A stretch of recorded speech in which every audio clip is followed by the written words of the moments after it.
ఎలా వచ్చినామంటే బిడ్డలను కనుక్కుంటే అంతేనా, బిడ్డలను కన్నా మేము కూడా ముగ్గురు కొడతాము.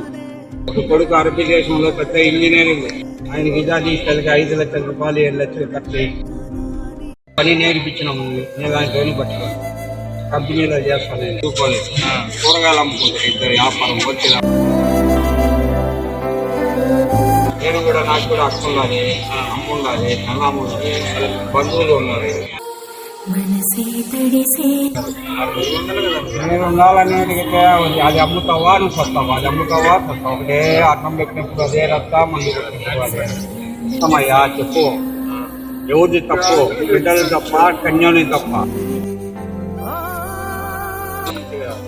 ఇంటిగా చూసుకోవాలంటే వాళ్ళు బాగుంటాయి కదా. నీకు ఎక్కడ కొట్టాలంటే ఈయనకి ఇద్దరికి బాత్రూమ్ నుంచి వచ్చేటప్పుడు రాయి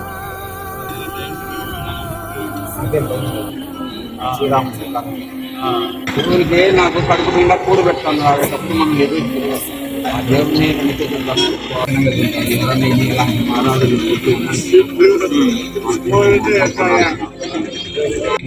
మీరు మీ లాంటి వాళ్ళు వచ్చేసి అన్నం తీసుకున్నా భోజనం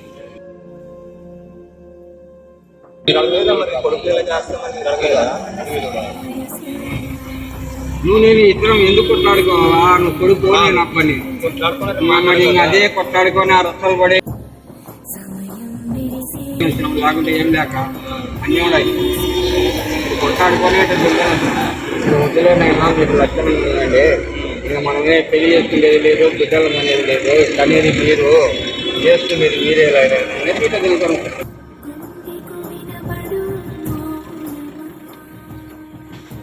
చూసారా గాయస్ ఈ పెద్దయ్య చెప్పిన మాటలు? పెద్దయ్య మాట్లాడుతుంటే నా కంటిలో కూడా నీళ్ళు వస్తున్నాయి. కొడుకులను చిన్నప్పటి నుంచి పెంచి పెద్ద చేసి పెళ్ళిళ్ళు చేస్తే పెంచిన వాళ్ళే భారం అయిపోయారు. మీరు పెళ్లి చేసుకొని సుఖంగానే ఉంటున్నారు. మిమ్మల్ని కంటికి రెప్పలా చూసుకునే వాళ్ళ పరిస్థితి ఏంటి? మీకు పిల్లగాళ్ళు ఉన్నారు, రేపటి రోజున మీ పరిస్థితి కూడా ఇదే.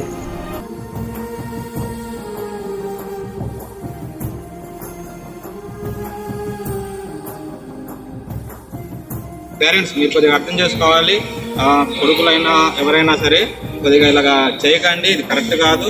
మనం కన్నవాళ్ళు కాబట్టి మనం కూడా అర్థం చేసుకోవాలి.